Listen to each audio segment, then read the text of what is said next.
very welcome to all of you who come to the Irish Jewish Museum today to celebrate National Heritage Week. And we have a very special guest speaker who needs no introduction from me at all. That's Mr. Stuart Rosenblatt, who is the perfect person to speak to us about the National Heritage Week's event, because he's going to be discussing Irish participation, Jewish Irish participation in the 1916 Rising and in the years following the Rising. Stuart is an iconic figure around the museum. We're going to miss him terribly, although he guarantees us he's going to be available at the drop of a hat for any query, anytime. So to introduce Stuart's talk, I'd like to ask our chairman, Marie Weiser, please, to come forward. Thank you very much. Thanks, Stuart. Thank you very much for coming to the IGM. To honor Stuart's stellar work on genealogy, his incredible contribution to the Irish Jewish Museum, both as a volunteer and as a member. Anytime we required any help from Stuart, he always came without any questions, without any preconditions, and just came and did his job. He will be sorely missed as you move into new pastures over the Irish Sea. We hope to see you here many a time, and you will always be welcome here. Your positivity, your ideas, your contributions, your arguments to the point, which were passionate, but to the point, were always appreciated. And I and the IGM will be sorely missing you in the near future, but as we said, we hope to see you very soon. And at the end of the conclusion of this meeting, there's going to be a small surprise for you, which I'm not going to spoil at the moment, but just to keep you on your toes and make sure you deliver. So thank you very much, Stuart, and on behalf of the IGM and the Irish Jewish community for your stellar work. Just one point, for anybody who was not aware of the amount of work that Stuart has done, created 19 volumes of Jews going all the way back in the ages, with something like 50,000 entries over 10 years, which conclude, if you look at very simple mathematics, about just in terms of man hours, you're talking about at least €500,000 worth of euros in salary for somebody who would have been paid full-time to doing the job, without all the extra hours and dedication. So, apart from the IGM, I think the Irish Jewish community and the Irish society in general owe you a great debt of honor, and I think the appreciation of your contribution was presented to you as president of the Irish Genealogical Society. Is that correct? That's right, yes. So, again, thank you very much. May you live for a very long time. Thank you. To you all, ladies and gentlemen. It's an honoured pleasure to be standing here with you today. There's a couple of reasons. First of all, some of you may know that I was in Seattle 2 weeks ago delivering a talk on behalf of Great Britain, the Jewish Genealogical Society of Great Britain. It was Westward Ho with an Irish stopover.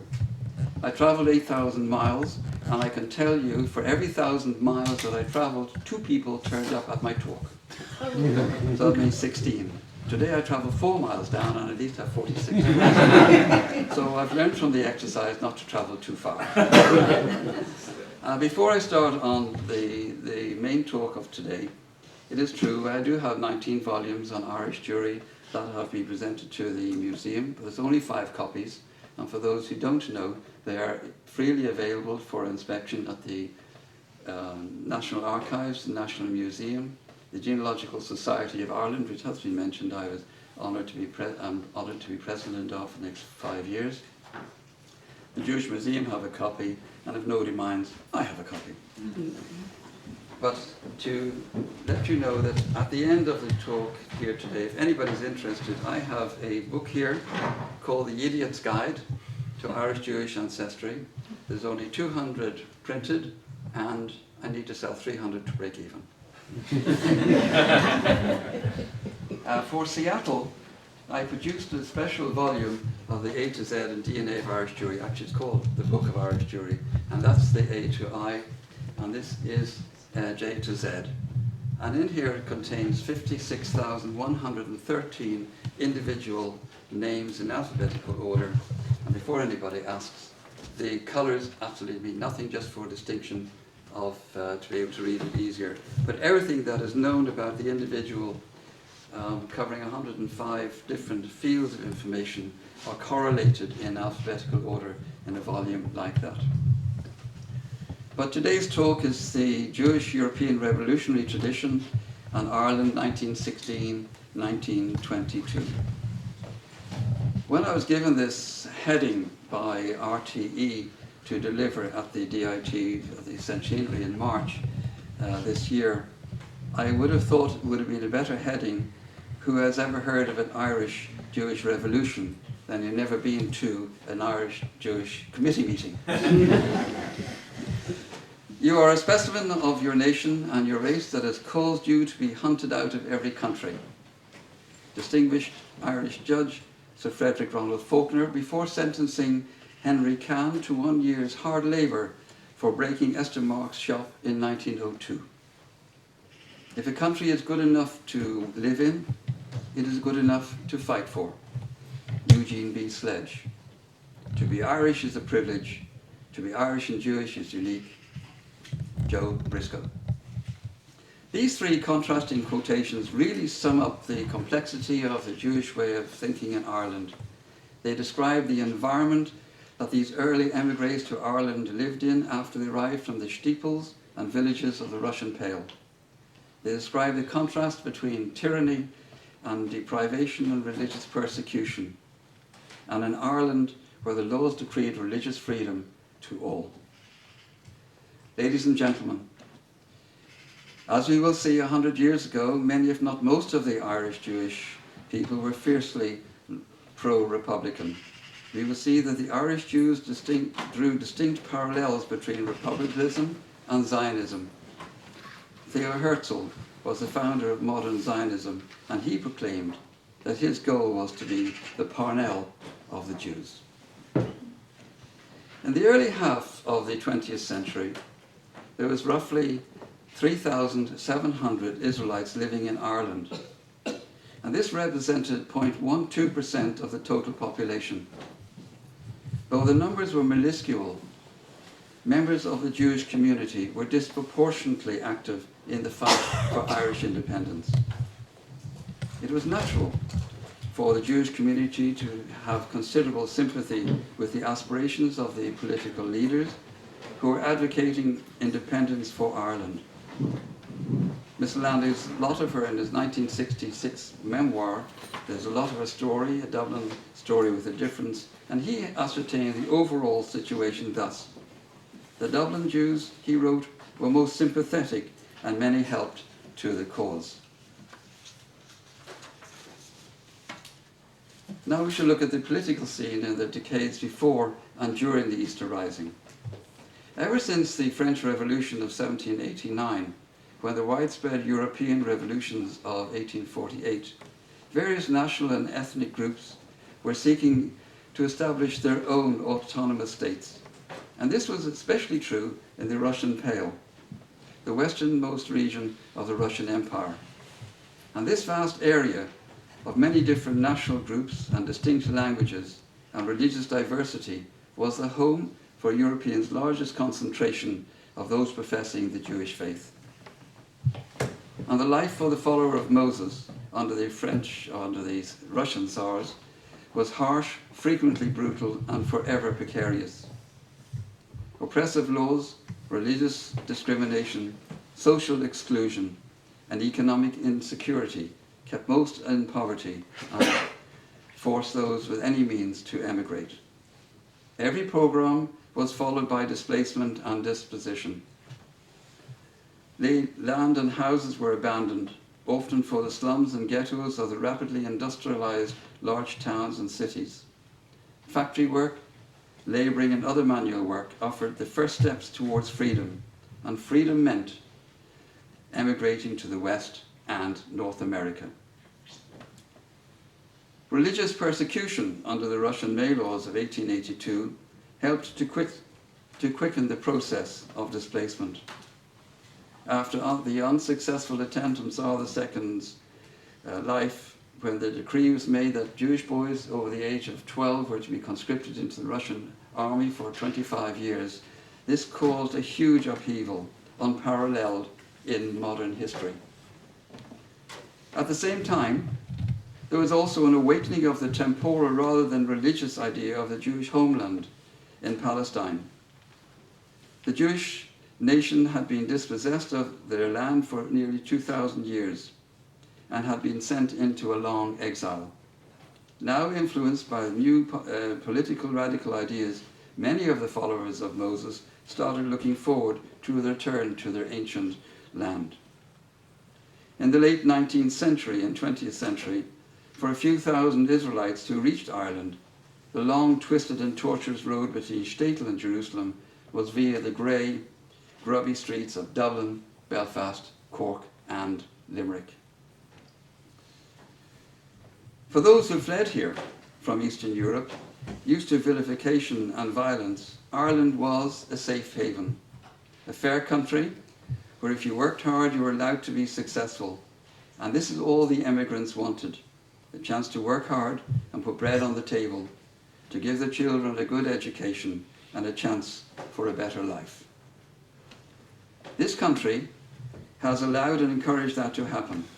And for those of us who are lucky to live in this island of Ireland, we were afforded a secure and friendly environment, and this allowed them to integrate quickly and fully into society.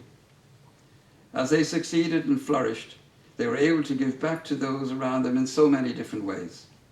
The list is long as those from our small community who contributed and still contribute so proudly to Irish society, whether it's in the arts or politics, in medicine or finance, or in numerous other fields. The area around Dublin's Portobello barracks, actually, the area around Dublin Portobello got its name from a far-off, long-forgotten British naval victory. Dubliners call this area Little Jerusalem. And there was a synagogue in Camden Street, a Jewish club on Kelly's Corner, a kosher bakery stood on the corner of Lennox Street and South Richmond Street. The main place of worship then was Adelaide Road, with 7 smaller prayer houses off South Circular Road, and Greenville Hall Synagogue was opened in 1922 to cater for the growing Jewish population. Many of the non-Jewish children in the area earned a few shillings doing odd jobs for Jewish families, for example, lighting fires during the Sabbath. Along Camden Street, Jewish tailors tried to ply their trade alongside their Irish counterparts, and Cumbrassa Street became a thriving centre of grocery, butchery and commercial enterprise. Sometimes I get mixed up with butchery, I say debauchery. So I'm lucky today it just came out right. Oh, this is supposed to be serious. Together with the meagre possessions, the Jewish souls were accompanied by the ideals of freedom, wrought and moulded amongst the rapidly emerging labour and nationalistic movements across a capitalist-dominated Europe. Discontent fueled dissent, as new political narratives took hold on the factory floor in Ireland, especially among the younger and more educated first generation of Irish Jewish members. The European revolutionary spirit affected the Irish Jewish community. After fleeing from the oppressive Russian Empire, arriving in a beautiful green country where they were free to practice their religion, they arrived in a country that was seeking independence to create their own destiny. It should be no surprise that many of the Hebrews supported the 1916 Rising. Hints of the Jewish participation in the struggle of Irish independence can be seen at a meeting that took place in 1908. That's 10 years before. Joe Edelstein was a Jewish Dublin businessman and writer. I might say he was also a Cadbury's fruit and nutcase. At the time, the Irish Times in September 11th, 1908 noted that he spoke at a meeting of the Judo-Irish Home Rule Association at the Mansion House. And it noted that this great meeting of Jews resolved to support such measures as will tend to secure for the people of Ireland a full grant of self-government. One of the co-founders of the association was the Dubliner Jacob Ellion. Many members of the Jewish community had direct or indirect connection with the cause of Irish independence. My grandfather, Avram Hillel Jackson, lived at 4 Washington Street, opposite Griffith Barracks on South Circular Road. One summer evening he was standing there enjoying a draw on his pipe and feeling the warmth into his bones. He had a weak eye, which blinked in the sunshine. A soldier saw Avram Hillel from across the road and came over to him and started questioning him who he was signalling. My grandfather tried to answer him in his broken English, whereupon the soldier gave him a punch on the gob, and which pushed down the pipe down his throat, which eventually caused him to have cancer on the throat. Miles Levine told me a story about Moji Davy. In 1916, he had just started his dental apprenticeship at the dental factory or laboratory in O'Connell Street.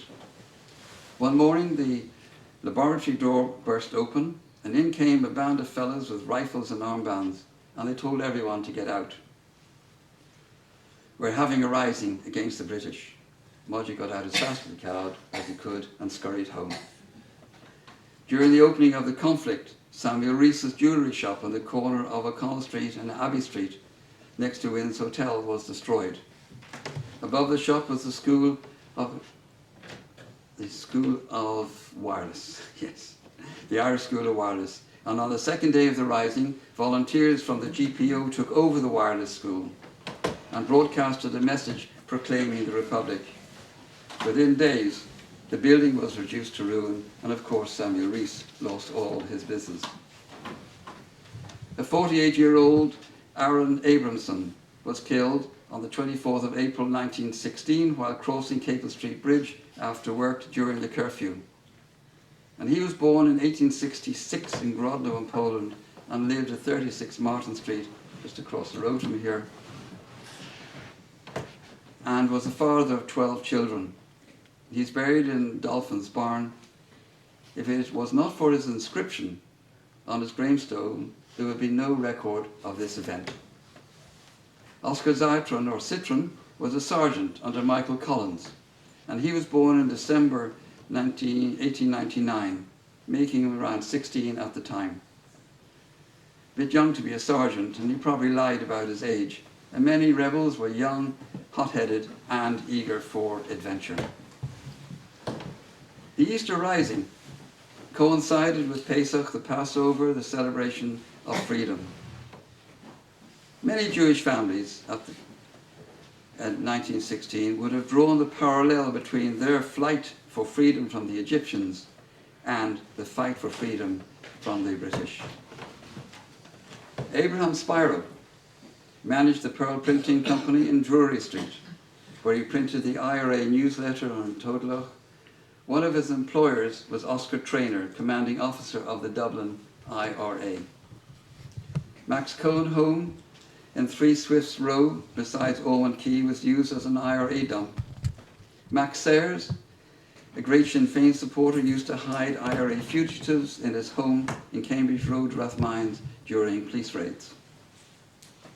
On Bloody Sunday, on the 21st of November 1920, Lieutenant Peter Anselm Ames, the captain, and Captain George Bennett were shot dead by the IRA in their rooms at 38 Upper Mount Street.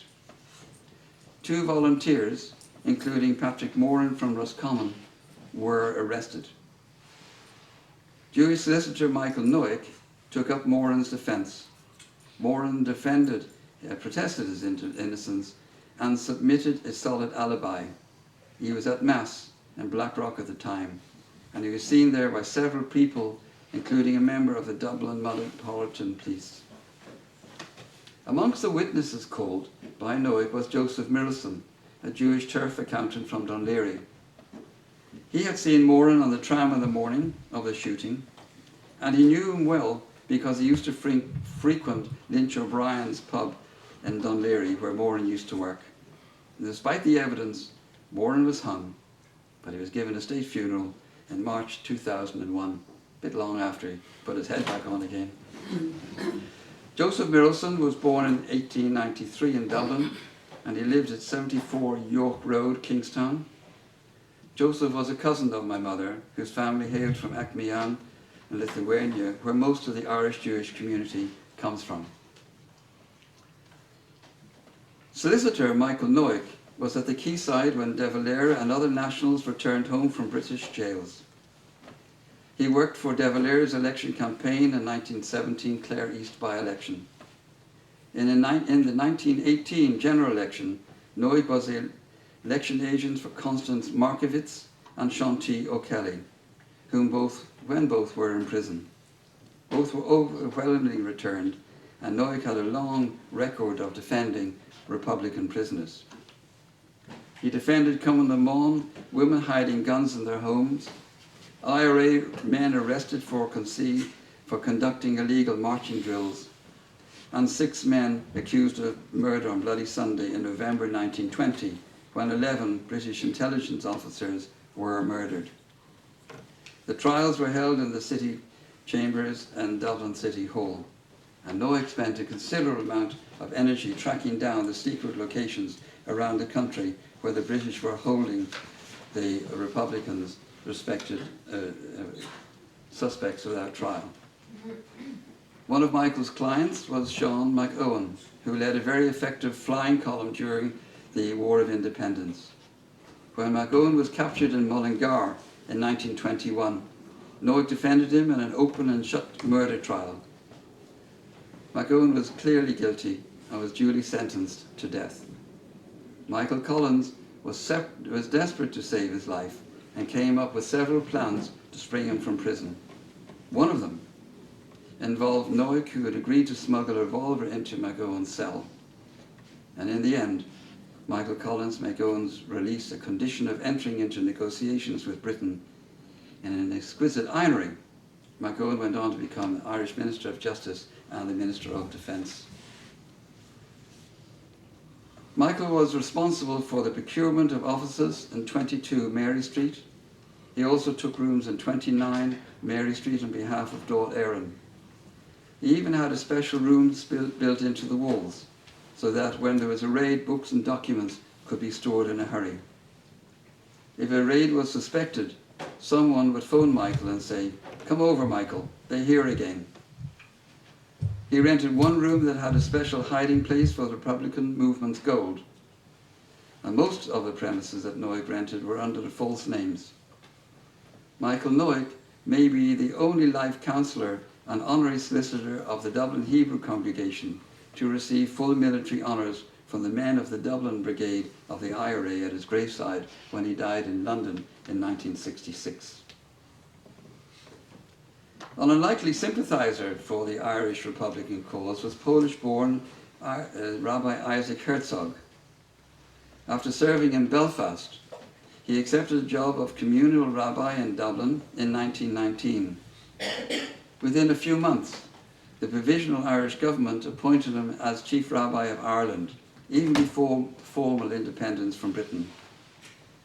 Rabbi Herzog's son, Chaim, the future president of the State of Israel, remembers the IRA leaders on the run hiding in the family home in Dublin. Rabbi Herzog's reputation as the Sinn Féin rabbi was only enhanced by his mastery of the Irish language. He established a very close working relationship and personal relationship with De Valera, who was sent an advance copy of the new Irish Constitution, which explicitly guarantees religious freedom and equal rights to the Jews and other religious minorities. Is anybody here from Cork? Mm-hmm. Who's from Cork? One man, right. The Cork Jewish community did not escape the turbulence of 1916. The Cork Examiner reported that on Friday, the 10th of December 1920, when the Black and Tans raided the house of a Russian-born mother of 3, Mrs. Medali, she screamed, "We are Jews, we have nothing to do with the political movement." She collapsed and died the next day from shock.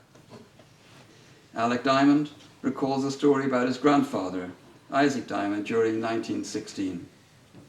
At 7 p.m. every evening, come rain or shine, Isaac and his next-door neighbour would take a stroll up and down Eastville, the road that they lived on.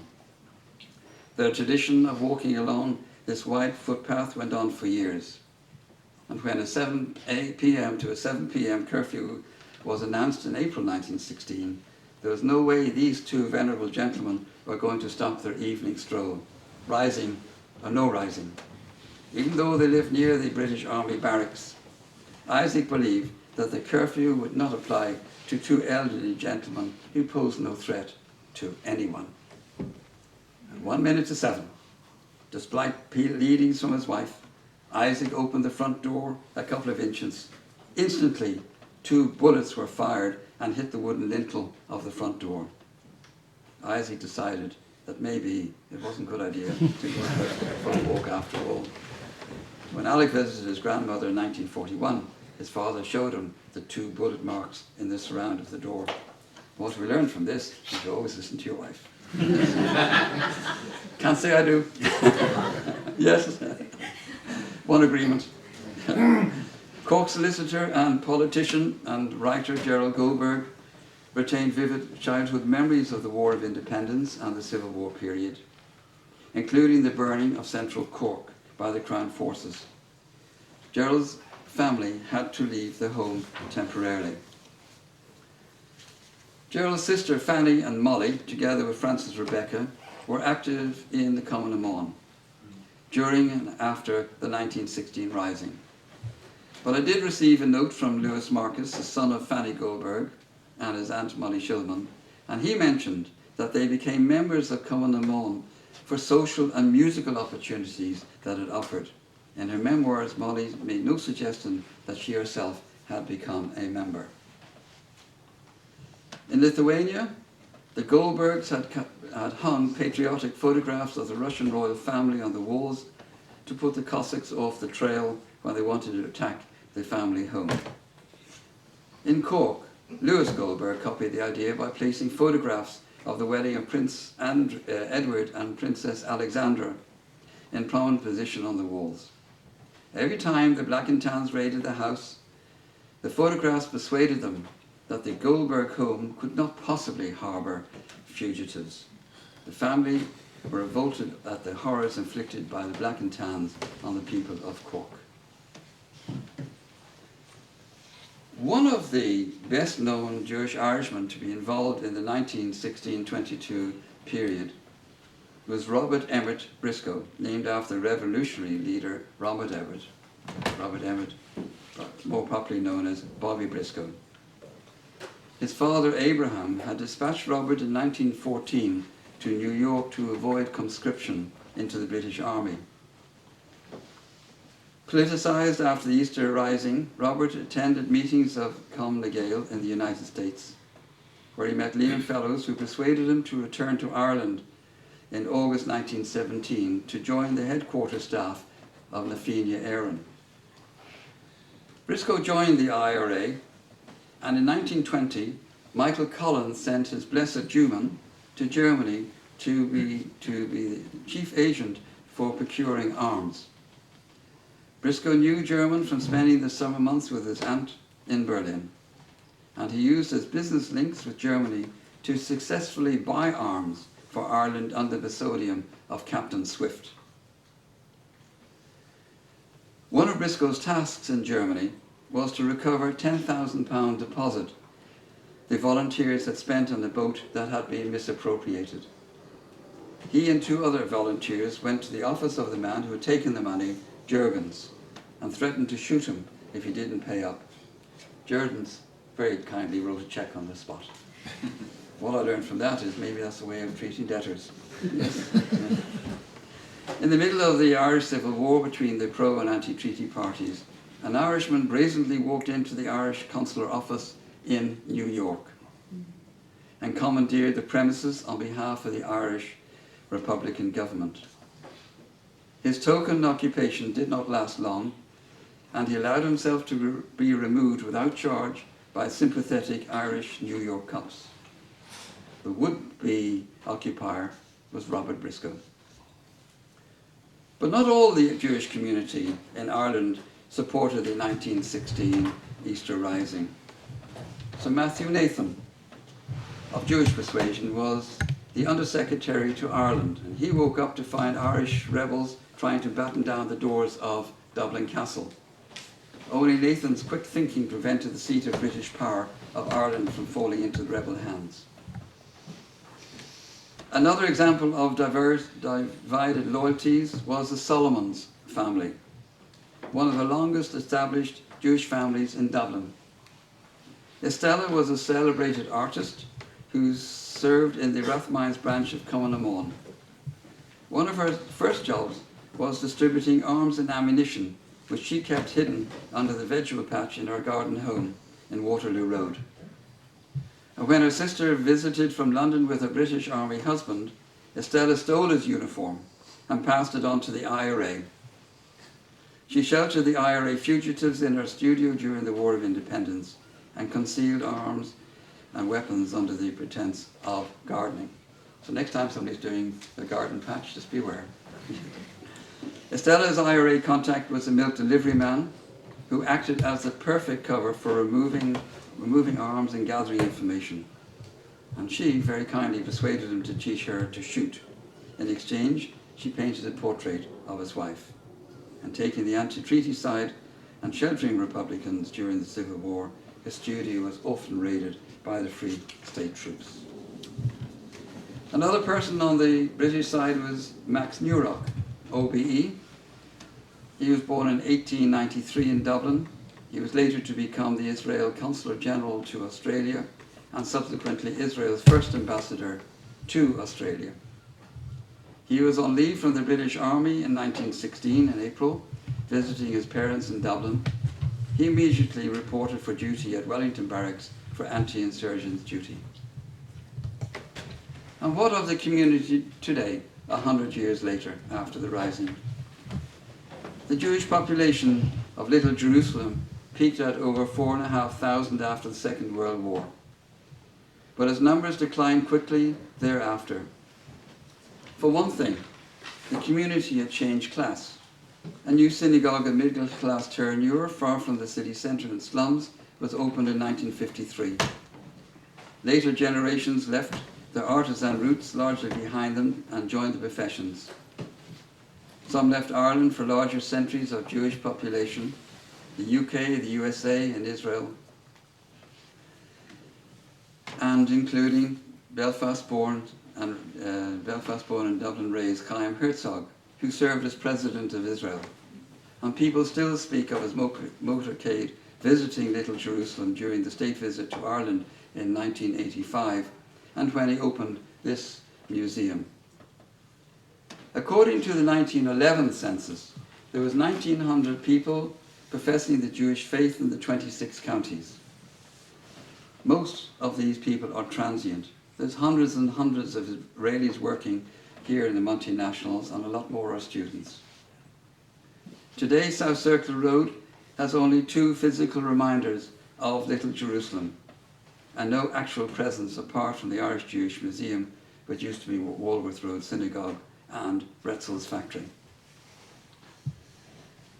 I'd like to conclude with the following story, which involves Walworth Road and Michael Collins, who played a major role in achieving Irish independence. During the 1920s, the streets were heavily patrolled by both Crown forces and the infamous Black and Tans. Curfews were strictly enforced, and anyone found outside the appointed hours were lifted and imprisoned. In their effort to find the ringleaders of the Irish independent movement, the Tans would raid private homes. Rewards were offered for the apprehension of members of the underground Irish Parliament, the Dáil. One Friday evening, the Tans descended on the area of Little Jerusalem. The entire area between Leonard's Corner and Kelly's Corner was blocked by either an armoured car or a lorry. Then the search began. Street by street, every house was entered and the occupants questioned. Some of the people were taken off to the barracks for what would be termed as intensive questioning. Soon the units arrived at Longwood Avenue.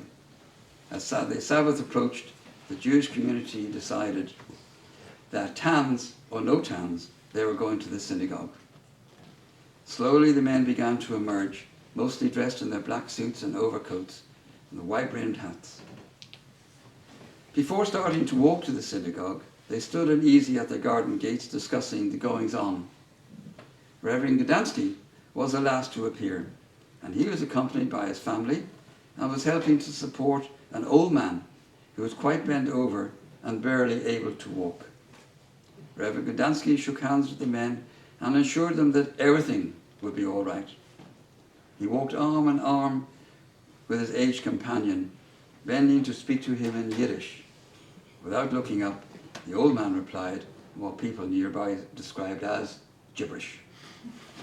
When the crowd reached the checkpoint, the confusion began.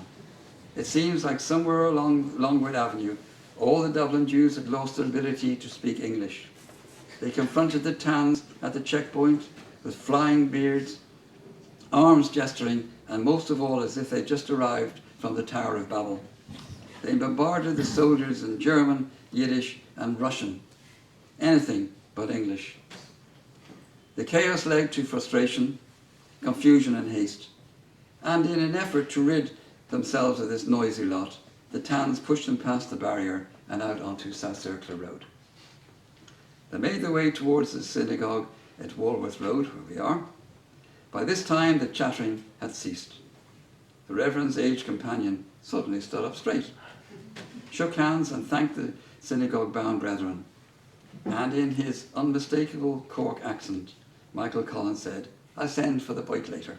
Is that a Cork accent? No, I'm not a Cork accent. He made his way down one of the side streets towards the Liberties and safety, once again having evaded the British authorities, and this time thanks to the Friday evening synagogue goers. I got a note from Quentin Crevon after I gave this talk, and he added a wonderful addendum to this story. On the Friday evening, Michael Collins first went to his grandparents' house, Joseph Crevon, at 37 Longwood Avenue, next door to Reverend Abraham Gdansky. With arrangements between his grandfather and Reverend Gdansky, he jumped over the wall into Reverend Gdansky's back garden, and the rest is history. Thank you.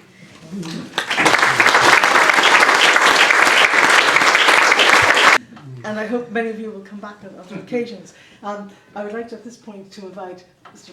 Leonard Abrahamson, Chairman of the Jewish Representative Council of Ireland, to the front, please. Really? First of all, I would also like to add my thanks to Yvonne. I think it was the most interesting insight into the roles of some members of the Irish Jewish community during that period, and worthwhile hearing about. Here.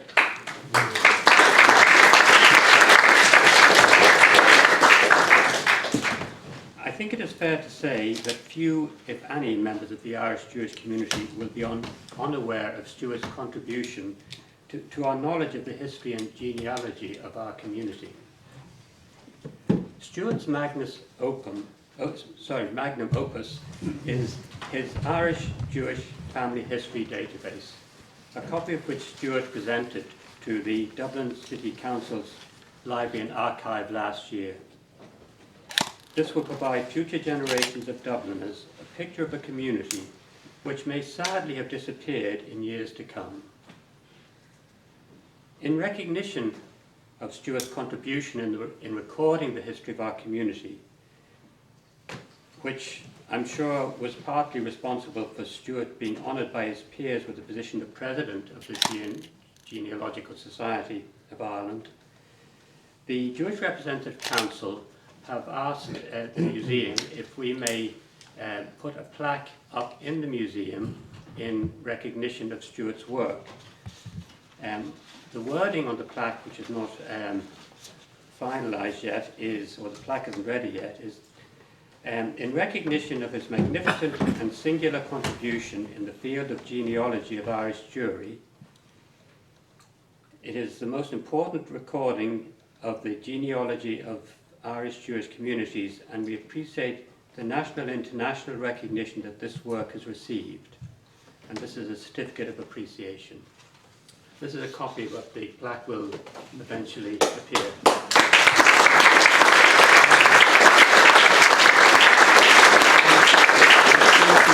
I wish you and Beverly every happiness in your new abode in London, and the community here will miss you. Thank you very, very much. I am humbled. I'm not lost for words, but I'm humbled.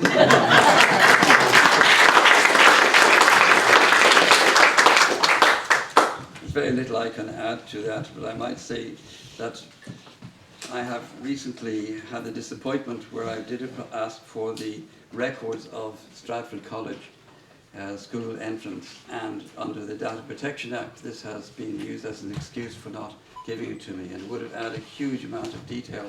Not that I don't have the people's names, but I would appreciate if that could be overruled and do it the Irish way of looking at it. We're leaving it here, but we'll come back in a week's time. And we're not asking too many questions, and that's the way it should be done. Now, has anybody have any questions for me?